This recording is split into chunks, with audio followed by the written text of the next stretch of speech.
travail en tant que deuxième mécanicien consiste à surtout superviser les opérations de la salle des machines en général, sous les ordres de mon patron qui est le chef mécanicien. Je vais m'assurer que toutes les tâches sont faites correctement. On a un calendrier d'entretien qu'il faut respecter. Je participe à la tâche régulièrement, mais souvent, je vais un petit peu déléguer les tâches aussi aux autres mécaniciens qui sont les troisième et quatrième mécaniciens. C'est important, les mécaniciens sur un navire, parce qu'on va tenir, nous, finalement, l'opération du navire au complet, que ce soit pour les manœuvres d'amarrage au quai, les départs du quai, toute l'exploitation de tous les moteurs, les auxiliaires par la suite, et tout ce qu'il y a du confort du personnel à bord également, l'alimentation, l'électricité, l'eau potable et tous les trucs. Ça fait que mets-le par terre, on va l'envoyer à terre puis on va le faire réparer. Juste le faire flatter, enlever le petit bourrelet qui est tué. Durant son quart de travail, il va maintenir en marche toutes les machines. Il va superviser. En fait, qu'est-ce qu'il fait? C'est le contrôle, là, pression, température et niveau de tout ce qui est de machine de la salle des machines. Il va écouter, il va regarder partout. Et on a des manuels d'entretien, on a un planning de maintenance de diverses machineries. Et lorsque le moment est venu, il va démonter une pièce, comme présentement au quai, un piston. Ils vont travailler sur toutes les pièces de moteur qui requièrent de l'entretien. À peu près une fois par mois, il faut sortir un piston, l'inspecter, changer les segments, prendre des mesures, nettoyer, inspecter pour des fissures, des bris, n'importe quoi. Puis après ça, on assemble ça dans le moteur, puis on fait un rodage comme un peu une nouvelle voiture, il faut la roder. Moi, ce que j'aime le plus dans mon travail, premièrement, c'est qu'il n'y a pas de routine. Une journée, on peut faire de la mécanique, le lendemain, on peut faire de l'électricité, on peut faire de la plomberie, on peut faire toutes sortes de choses. Des choses qu'on ne penserait même pas faire quand on sort de l'école, on ne pensait jamais faire ça dans notre vie.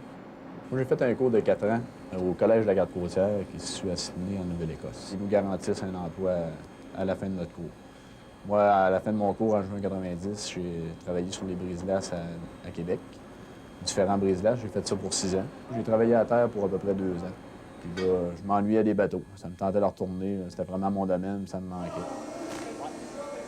On a un peu une relation particulière avec notre machinerie. C'est nos amours, finalement. Tous les matins, moi, je vais faire ma ronde au début de ma journée, puis je vais écouter, voir s'ils ont toujours le même son, s'il y a des fuites, quoi que ce soit qu'on peut déceler avant qu'on ait des problèmes.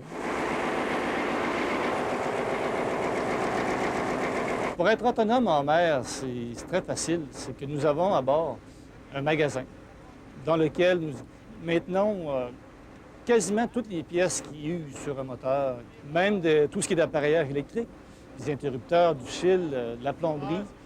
Puis par la suite, on a des outils lorsque nous sommes mal pris. On a un tour ici que l'on peut utiliser pour faire de l'usinage, on peut faire un peu n'importe quoi.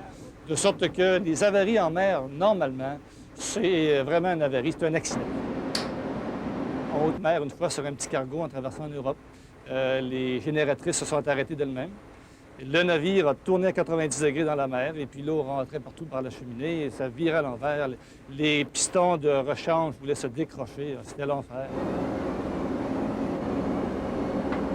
Les qualités d'un bon mécano, c'est, je crois, beaucoup de recherche, beaucoup d'intérêt à découvrir les petits problèmes, à connaître sa machine. Il faut avoir beaucoup de lecture. Il faut vraiment aimer chercher les problèmes et les résoudre.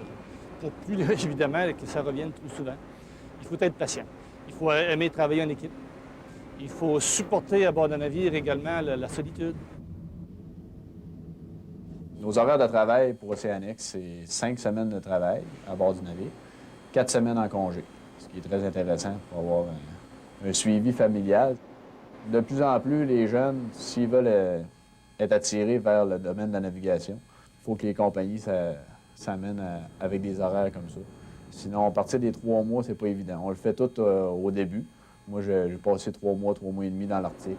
Au début, j'aimais ça, j'en mangeais. Mais à un moment donné, on veut passer un petit peu plus de temps à la maison. Le fait de passer par un collège technique permet à une personne qui prend cette carrière-là d'obtenir sur une période de 10 ans le brevet de chef mécanicien. Par la suite, donc, c'est très rapide. Il peut faire un choix de carrière, continuer à travailler sur un navire ou un choix familial, travailler à terre dans un chantier maritime pour des sociétés de classification, que ce soit la LOIS, ou exemple Transport Canada comme inspecteur maritime. Mes rêves de carrière, à court terme, c'est d'aller chercher mon brevet de première classe, le brevet qui accède au poste de chef mécanicien. Et à long terme, moi, premièrement, je veux rester dans le domaine. Mais il y a plein de portes qui s'ouvrent à nous autres. Je suis très fier de faire ce métier-là. Le travail dans la salle des machines, c'est bien, c'est intéressant, il faut aimer ça. Mais il y a plus que ça.